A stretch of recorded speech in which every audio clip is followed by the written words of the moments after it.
ሀገር የመካድ የሚባለው ሀገር መካድ የሚባለው ጽንሰ ሐሳብ እንደ ጽንሰ ሐሳብ በፍጹም ከባድ የሚባል በፍጹም ወተርታ ምንድነው ማያወላዳ የሚባል ምሳሌ አቅርብ ካልክ አብይ ነው ማቅረብ የሚችለው። የሀገር ክህደት ሲፈጸም ማየት የሚፈልግ ወገን ካለ ሌላ ታሪክ ማጥናት የለበትም። አብይ የሰራውን ስራ ማየት ብቻ የሀገር ክህደት ግልጽ ምሳሌ ነው፣ አብነት ነው፣ የቴክስት ቡክ ኤግዛምፕል ነው። ይህን የቴክስት ቡክ ኤግዛምፕል የፈጠረ አብይ ስለ ሉዓላዊነት ለማውራት ምንም አይነት የሞራል መሰረት የለውም። እኒህኛው ጌታቸው ረዳ በፍጹም ሞቅ ብሏቸው የሚናገሩ አይደሉም። የተናገሩት መሬት ጠብ የማይል በብዙ እሳትና ሞት መሃል ሆነው መራር ሐቆችን የሚደረድሩ ናቸው። አገርን በመካድ ረገድ ቁንጮ ባንዳ አብይ አህመድ ናቸው የሚለውን ጌታቸው ይህንን በሚናገሩበት ወቅትም ሆነ ከዚያ በፊትና በኋላ የአገር ሕዝብ በስፋት የተመለከተው ብቻ ሳይሆን ዋጋ የከፈለበትና እየከፈለበት ያለ ነገር ነው። አቶ ጌታቸው ረዳ ያኔ ልክ ነበሩ የሚለው ነጥብ ልክ ነው። ያችን ቀይ ቲሸርት አጥልቀው የአብይ አህመድንና የኢሳያስ አፈወርቂን ጥምር ጸረ ኢትዮጵያ ዘመቻ አገር የማፍረስና ሕዝብ የማጥፋት ተልዕኮ ለመመከት ብለው ለሞት በወጡበት ጊዜ የተናገሩት ይህ ንግግር የብልጽግናዎች ጠቅላይ ሚኒስትር ወንጀሎችና ታሪኮች ለቀጣይ ትውልድ ሲተላለፍ በእማኝነት ከሚጠቀሱት ውስጥ ሆኖ ይቀጥላል። ሰሞኑን ግን አዲስ ቅኝት ይዘው ቀርበዋል። አብይ አህመድን መተቸት እኒህን አገር ሻጭና የአገር ሉዓላዊነት ሕዝብና ድንበር በጎረቤት ሀገራት እየጠሩ ያስወረሩትን ጠቅላይ ሚኒስትር ከዚህ ድርጊታቸው ጋር አገናኝቶ መጥራት የአገርን ሉዓላዊነትና ብሔራዊ ጥቅም እንደ መጻረር አድርገው አቅርበዋል። ኢትዮጵያን አታፍርሱብን፣ ለመሐመድ ቢን ዛይድ ብላችሁ ከጎረቤትም እያጣላችሁ ጠላት አታብዙብን፣ ከጎረቤቶች ጋር በሰላም እንድንኖር አድርጉን፣ የውክልና ወይም የፕሮክሲ ጦርነት ውስጥ አታስገቡን፣ ለአረብ ኤምሬትስ ስትሉ የኢትዮጵያን ደህንነት አደጋ ውስጥ በሚጥሉ ወንጀሎች ላይ አትሳተፉ፣ የአገራችንን ሉዓላዊነት አስከብሩልን፣ የአገራችንን ሀብት ለስልጣን ብላችሁ ለአይኤምኤፍ አትሽጡብን፣ ለግብፅ እየሄዳችሁ አትማሉ፣ ቀጣዩ ትውልድም በአባይ ወንዝ ላይ የመጠቀም መብቱን አትቀሙት፣ የህዳሴ ግድብን ለአሜሪካና ዓለም ባንክ አትስጡብን፣ የአገራችንን ህዝብ በጎረቤት ሀገራት አታስወርሩብን፣ ድንበራችንንና የአየር ክልላችንን አስከብሩና መንግስት ምሰሉ እያሉ መናገር ለአቶ ጌታቸው ረዳ የአገርን ጥቅምና ለጠቅላይ ሚኒስትሩ ያለን አስተያየት ማምታታት ተደርጎ እየተቆጠረ ነው። ግዴለዎትም አቶ ጌታቸው አለቃዎት የሸጧትን አገር ያስደፈሯትን ኢትዮጵያን በነጻነት ኖራ የአረብ ቅኝ ተገዢ ያደረጓትን አገር የማስመለስ ጥያቄ አገርን የማዳን ጥሪ እንጂ አገርን ጥቅም መቃረን አይደለም የሚል ሐሳብ ያለው ሰው አያሌ ጥያቄዎችን ለአማካሪው መደርደር ይችላል። ወዶ የመጣን አህያ እስኪ በቃው ጫነው እንዲል መንዜ የጠቅላይ ሚኒስትሩ አማካሪ ካነሱት አይቀር ብሔራዊ ጥቅም ምንድነው? ማስከበርስ ያለበት ማን ነው? እንዴትስ ባለ መልኩ በሚለው ማዕቀፍ ማብራራት ያስፈልጋል።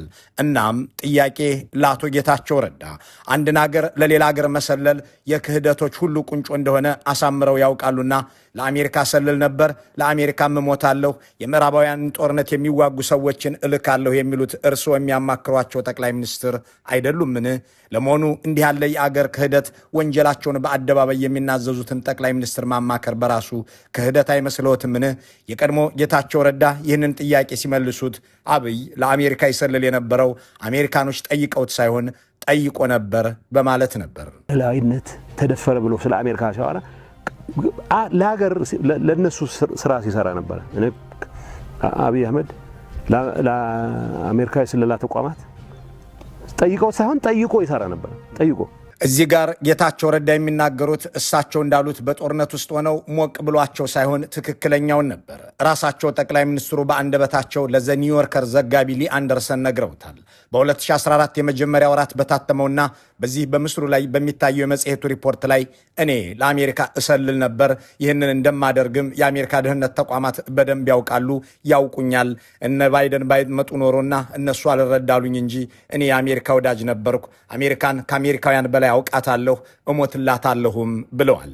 እንዲህ ያሉትን ሰው የሚያማክሩት ጌታቸው ረዳ ዛሬ አለቃቸውን የአገር ጥቅም ጠባቂና ተከላካይ አድርገው ሲያቀርቡ ወዲያ ወዲህ አላሉም።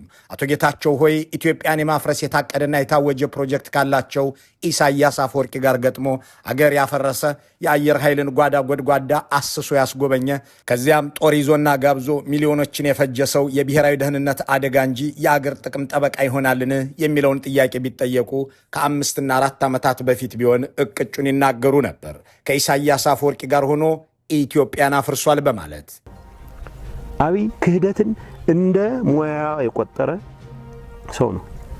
ኢሳያስ አፈወርቂ ኢትዮጵያን የማፍረስ ዓላማው እንደሚባለው በኢህአዴግ በምናምን ይህንን በይፋ የተናገሩትን ነገር በተግባር የፈጸሙት አለቃው የአገር ጥቅም ጠባቂ ናቸው ወይስ ብቻቸውን የአገር ደህንነት ስጋት የሚለውን ጥያቄ ለአቶ ጌታቸው ከማንሳት ይልቅ ለራሳቸው ለጠቅላይ ሚኒስትሩ ቢቀርብ የሚሻል ይሆናል። የኦህዴድ ብልጽግናው አለቃ አብይ አህመድ በኢትዮጵያ ታሪክ ና ህዝቤን እንውጋው ብለው የኤርትራን ጦር የጋበዙ አስታጥቀውና ቀለብ ሰፍረው ደሞዝም ሰጥተው ያስወጉ ና ሴቶች እንድፈራቸው ብለው የጠሩ የአገር መሪ ናቸው። ከሳቸው በፊት ይህንን ያደረገ የኢትዮጵያ መሪ አንድም የለም። እሳቸውም ይላሉ ይህንን ማድረግ የኃጢአቶች ኃጢአት ነው። መንግስት ኢትዮጵያ መንግስት ኤርትራ በጀሃና በሐደ ኮይና ለሀገሬ ነው ጋር ኢሉ የኢትዮጵያ መንግስት ለኤርትራ መንግስት እባክን ና ሀገሬን እንውጋት ብሎ ጥሪ ሊያቀርብ ይችላል ተብሎ እንዴት ይታሰባል? ይህ በሀገራችን ታሪክ ታይቶ አይታወቅም፣ ወደፊትም አይደረግም። ይህ በታሪክ ታይቶ የማይታወቅ ነገር አይደገምም። የኤርትራ መንግስትን ና ህዝቤን እንውጋ ብለውስ ምን ይለኛል ይባላል እኮ። ይህ ከኃጢአቶች ሁሉ ኃጢአት ነው። የኤርትራ መንግስትን ጋብዤ ብዋጋ የኢትዮጵያ ህዝብስ ምን ይለኛል መባል አለበት እኮ። ይህንን ለመረዳት እኮ ፖለቲከኛ መሆን አይጠበቅብህም። ማንም ተራ ሰው ሊለው የሚችለው ነገር ነውና ፖለቲከኛ መሆን አይደለም አይቆንም ዝሆነ ተራ ሰው ክርዶ ይሄዱ አቶ ጌታቸው ወይ ይህንን ራሳቸውንም አለቃውት ነውርና ኃጢአት አድርገው የገለጹትን ከዚህ በፊት ተደርጎ የማያውቅን ነገር ፈጽመው አገራቸውን የካዱትን ጠቅላይ ሚኒስትር የአገር ጠበቃ ናቸው ብለው ሊመሰክሩ ሞከሩን? የኢትዮጵያ መሪዎች እስከ መተማ ድረስ ሄደው ለአገራቸው ሉዓላዊነት አንገታቸውን የሚሰጡ እንጂ እንደ አብይ አህመድ አገራቸውን አሳልፈው የሚሰጡና ናውረረው እያሉ የሚጋብዙ አልነበሩም። የሱዳንን ሰራዊት አልፋሽጋን ወረረው ብለው የጋበዙት ራሳቸው መሆናቸውን ጀነራል አልቡህራን በአልጀዚራ ተናግረዋል።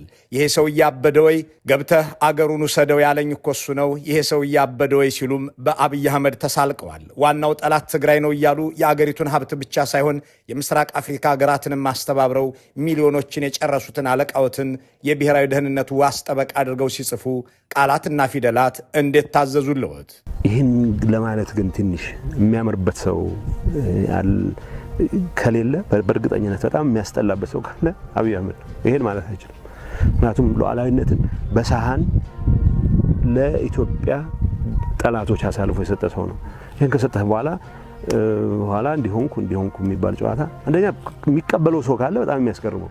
የቀድሞ ጌታቸው ረዳ ሆይ ልክ ነዎት። በተለይ አብይ ስለ ሉዓላዊነትና አገር ክብር ሲያወሩ እጅግ ያስጠላባቸዋል። የኢትዮጵያ ሉዓላዊነትና ጥቅም ለኢትዮጵያ ጠላቶች አሳልፈው የሰጡ የሚያምናቸውና የሚቀበላቸው ሰው ካለም ለራሱም ሆነ ለኢትዮጵያ ክብር የሌለው ነው። ጥያቄው አሁን እርስዎ እንዴት አመኗቸው? አምነውስ ተከራከሩላቸው የሚለው ነው። ለመሆኑ ግን ግብፅ ድረስ ሄደው የኢትዮጵያን ጥቅምና መብት አሳልፈው ለመስጠት በፈጣሪ ስም የማሉትን አለቃዎትን የኢትዮጵያ ጥቅም አስከባሪ አድርገው ሲጽፉ ሽክክ አላለዎትምን? تلمي والله لن نقوم بأي ضرر لن نقوم بأي ضرر للمياه في مصر ምንም ያህል ስልጣን ቢያድሉ የቱንም ያህል ኪስን ቢሞሉ እንዲህ ያሉትን ጠቅላይ ሚኒስትር እንዲህ ያሉትን አለቃ የአገር ጠበቃ አድርጎ ለማስረዳት መሞከር ስለምን ተደፈረ? እንዲህ ያሉትን የአገር ሻጭ ዛሬ ለመከላከል አቶ ጌታቸው እንዴት ቻሉበት? በእርግጥ ኢትዮጵያችን በደም እየታጠበች ልጆቿን ለሞት እየገበረች ያፈራችውን ሀብት እያወደመች እያዘረፈች ሉዓላዊነቷን በአብይ ቸርቻሪነት ለሽያጭ እያቀረበች ያለች አይደለችምን? ከዚህ በላይ የአገር ጥቅም ከዚህስ በላይ ብሔራዊ ውርደት አለ ወይ የሚለውን ጥያቄ የድሮ ጌታቸው ቢሆኑ ኖሮ እንዲህ ሲሉ ይመልሱት ነበር። አንድ የግሪክ እንትን ላይ አይ ቲንክ የአርቴሚስ ህንጻ የሚባል አንድ ስራ ምንም መስራት ያቃተው አንድ ዝም ብሎ ሰነፍ ሰው ታዋቂ እንዴት ሊሆን ብሎ አስቦ አንድ ትልቅ መቅደስ ይሁን ይመስለኛል አቃጥሎ ምንድነው ዓላማ ሲባል ታዋቂ ለመሆኑ ብሎ ኋላ በግሪኮቹ ወሰኑ ስሙ መዝገብ ላይ እንዳይሰፍር።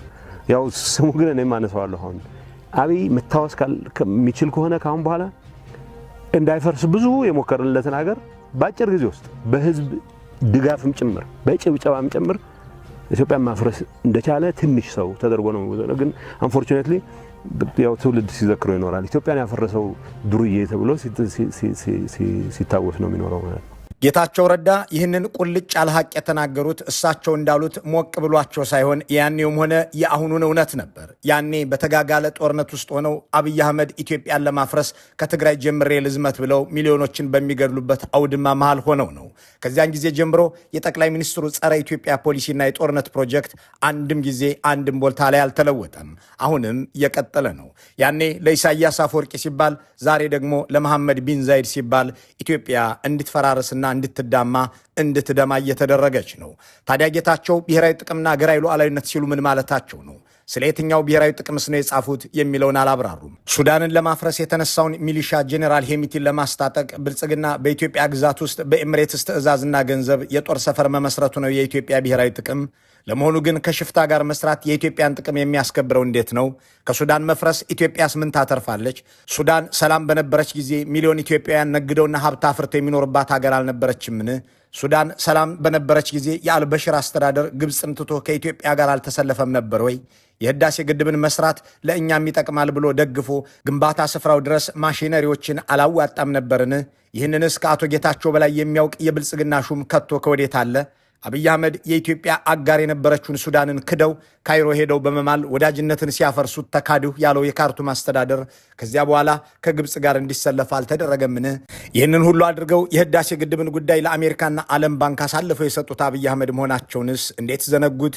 ይህ የአገር ክህደት እንዳይፈጸም በብዙ የተሟገቱት የአቶ ስዩም መስፍን አጽምስ ይታዘበኛል ባይሉ እንኳን አብይን የኢትዮጵያ ብሔራዊ ጥቅም አስከባሪ ሲያደርጓቸው ሰው ምን ይለኛል እንዴት ማለት ተሳኖት? እነዚህን ሁሉ ጥያቄዎች የዘንድሮ ጌታቸው ረዳ አይመልሷቸውም። የድሮ ጌታቸው ግን ይህንን በስሙ ለመጥራት አይሽኮረመሙም ነበር። አብይ ከሃዲነትን ራሱን ክፉ ስም እንዲሰጥ ያደረገ የአገር ክህደትን ሙያው ያደረገ ነው ይሉ ነበር። አብይ ክህደትን እንደ ሙያ የቆጠረ አብይ አህመድ ስለ ሉዓላዊነት ሲናገሩ ኢትዮጵያ አትሸነፍም እያሉም ሲገልጹ እሳቸውንና ስልጣናቸውን ማለታቸውን መሆኑ በተደጋጋሚ አሳይተዋል። የቀድሞ ጌታቸው ረዳ ይህንን ሲገልጡት አብይ ስለ ሉዓላዊነት ያለው አረዳድ የተዛባ ነው፣ ምንም አያውቅም ብለው ነበር። የአገር ክብር ማለት ትናንት ለአሜሪካ መሰለል፣ ዛሬ ለኤምሬት መደለል ለሚመስላቸው አብይና የአገዛዙ ምዕመናን ሉዓላዊነት ምንድነው? የአገር ጥቅም ሲባልስ ምን ለማለት ነው የሚለውን ምለው ከነገሱበት ምለውበት ከማያከብሩት ህገ መንግስት ላይ እንቀንጭብ። በአንቀጽ 50ና አንቀጽ 86 ላይ የተቀመጡት ድንጋጌዎች የኢትዮጵያ ብሔራዊ ጥቅም ማለት የኢትዮጵያ ሉዓላዊነት፣ ሰላምን፣ ልማትንና የህዝቦቿን መብቶች መጠበቅ፣ የኢትዮጵያን ዳር ድንበር መጠበቅ፣ ዓለም አቀፍ ህጎችን ማክበርና ሰላማዊ ግንኙነቶችን ማሳደግ፣ በሌሎች ሀገሮች የውስጥ ጉዳይ ጣልቃ ለመግባት፣ ከጎረቤት ሀገራት ጋር የህዝብ ወንድማማችነትን ማጎልበት ማለት ነው። ይህንን ህገ መንግስቱ ቁጭ አድርጎታል። የኢትዮጵያ ብሔራዊ ጥቅም አልፋና ኦሜጋው እነዚህ ናቸው። አቶ ጌታቸው ሆይ ከእነዚህ ብሔራዊ ጥቅሞቿ መካከል የእርሱ አለቃ ያከበሩት የትኛውን ነው? በሰው ሀገር የውስጥ ጉዳይ ጣልቃ ለመግባት የሚለውን የራሳቸውን ህገ መንግስት ጥሰው ለቢን ዛይድ ሚሊሻዎች መሰልጠኛ ጦር ሰፈር መገንባታቸው ነው ወይ የኢትዮጵያ ጥቅም? ከጎረቤት ጋር ወንድማማችነት ማጎልበትን ትተው ጎረቤቶቻቸውን ስለመውረር የሚናገሩትን ጠቅላይ ሚኒስትር ነው ወይ የሀገር ጥቅም አስከባሪ የምትሏቸው? አንድ ህዝብ የራሱን ክልላዊ ምርጫ በማድረጉ ተበሳጭተው እርሶን ደጋግመው በድሮን መሳታቸውና ሚሊዮኖችን መግደላቸው ነው ወይ የኢትዮጵያ ጥቅም? የልማት አውታሮችንና በዘመናት ጉዞ የተገነቡ ከተሞችን ማውደም ነው ወይ የኢትዮጵያ ጥቅም? ደብረታቦርንና መቀሌን በሻሻ ማድረግ ነው ወይ የኢትዮጵያ ጥቅም? ግዴለዎትም አቶ ጌታቸው ሳያቅማሙ አለቃይን አይናገሩብኝ ይበሉ ወይም አለቆችን ተው ብለው መሐመድ ቢን ዛይድን የሚጨምሯቸው እንጂ ቀን ሲወጣ እስከ ስቅላት በሚያስቀጣው የአገር ክህደት ወንጀል በፍርድ አደባባይ የሚቀርቡ አለቃ እያማከሩና እየተከላከሉ ሊያድኗቸው አይችሉም ብሎ የሚሟገት ሰው አያሌ ጉዳዮችን መዘርዘር ይችላል። በእርግጥም እኒህ ጠቅላይ ሚኒስትር በአገር ላይ ከፈጸሙት በደል አንጻር ከዚህ መንግስት ጋር መስራት የአገር ክህደት ወይም ትሪዝን፣ ይህንን አገዛዝ መደገፍ ደግሞ ወንጀል ወይም ክራይም ሆኖ የሚያስጠይቅበት ጊዜ ሊመጣ ይችላል። ከሩዋንዳ የዘር ፍጅት በኋላ በዓለም ለመጀመሪያ ጊዜ ከ1 ሚሊዮን በላይ ህዝብን የፈጀ ሰውን በማንነቱ አስሮ የገደለና እየገደለ የቀጠለ አገርን ቆርሶ ለጎረቤቶቹ የሰጠ ከኤታማዦር ሹም እስከ ግድብ ስራ አስኪያጅ ድረስ የገደለ ወይም ያስገደለ አገዛዝ ከመጠየቅ የሚድነው አገር ከሌለና ኃላፊነት የማይሰማው የአገር ፍቅርና የህግ ክብር የሌለው ትውልድ ከመጣ ብቻ ይሆናል። የመግዛት ዘመን አብቅቶ የመውረድ ዘመን ሲመጣ ግን ይህንን አገዛዝ ማገልገል ነውር፣ ከዚህ አገዛዝም ጋር መስራትና መገኘት ወንጀል ሆኖ ፍርድ ቤት የሚያስቆምበት በአደባባይም ይቅርታ የሚያስጠይቅበት ሁኔታ መኖሩ አይቀሬ ነው። እያንዳንዱ በጋ የራሱ ክረምት አለው፣ እያንዳንዱ ጨለማም የራሱ ማለዳ ያስከትላልና ዛሬ እየዋሹም እየገደሉም ያሉ ገዢዎች ብቻ ሳይሆኑ ይህንኑ የጥፋት ዓላማ የደገፉ ሁሉ በፍርድ ቀን አደባባዩ ላይ ሊገናኙ ይችላሉ። መልካሙን ሁሉ በመመኘት በዚሁ እንሰናበታለን።